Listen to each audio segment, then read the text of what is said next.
Your worship pastor just texted you about their marriage problems. Again, it's 11 o'clock at night on a Tuesday, and don't get me wrong, you genuinely care about them as a friend. But tomorrow, you have to give them feedback on Sunday service. And you're realizing that this friendship is getting kind of complicated. It happens all the time. Does it sound familiar? We're going to talk about it today right here on the Healthy Church Staff Podcast. Hi there, my name is Todd Rhoades. I'm your host for the podcast, also one of the co-founders. I hope you'll check out my work and our work over at chemistrystaffing.com. We're going to call this episode the Ministry/Friendship Trap. Church work is different because we're not just working together. We're doing life together, right? We're sharing the same mission, often spending more time with each other than sometimes even with our own families. And friendship just feels natural, expected even. But here's what I think not enough people are talking about. Professional boundaries aren't the enemy of authentic relationships. They're what make authentic relationships possible. Let me repeat that because I think it's worth repeating. Professional boundaries, those boundaries that you put into effect at work, aren't the enemy of your friendship or your authentic relationship. They're actually what makes those authentic relationships possible. But most of us, over our ministry career, have learned this the hard way. Because sometimes, honestly, and you probably have this happen, sometimes it just goes sideways. You hire somebody, maybe you hire somebody that you're already close with, and now you feel like, I can't really give them honest feedback because it might hurt our friendship. Happens all the time. Or maybe your youth pastor starts treating you like their therapist, and you've got your professional responsibilities here, but they're your friend. So what do?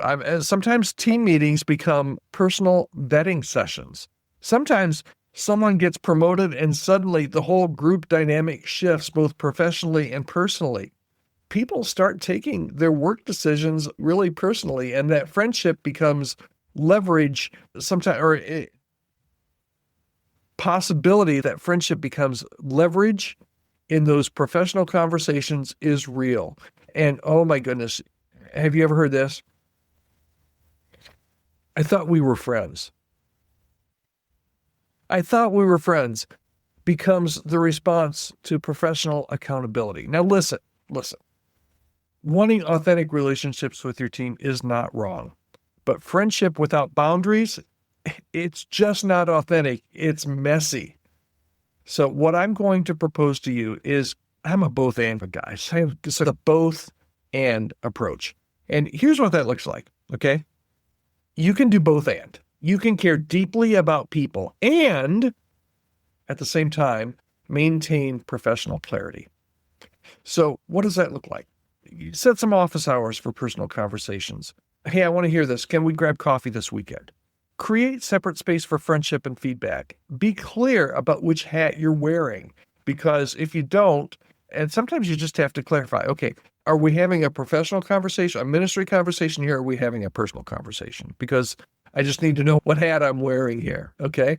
And sometimes you just have to call it out. Hey, right now, hey, you're my friend, but right now I'm speaking to you as your supervisor. Right now I'm speaking to you as your professional colleague, not as your friend. Here's what I would do as your professional colleague, not as your friend.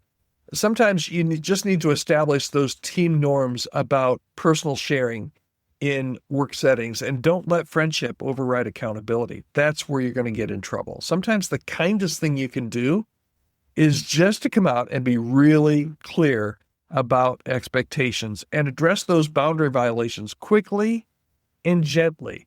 Say something like, hey, I care about you, but I also need us to keep our conversations focused. Okay? Here's the reality of it. When boundaries are clear, people actually feel safer being authentic.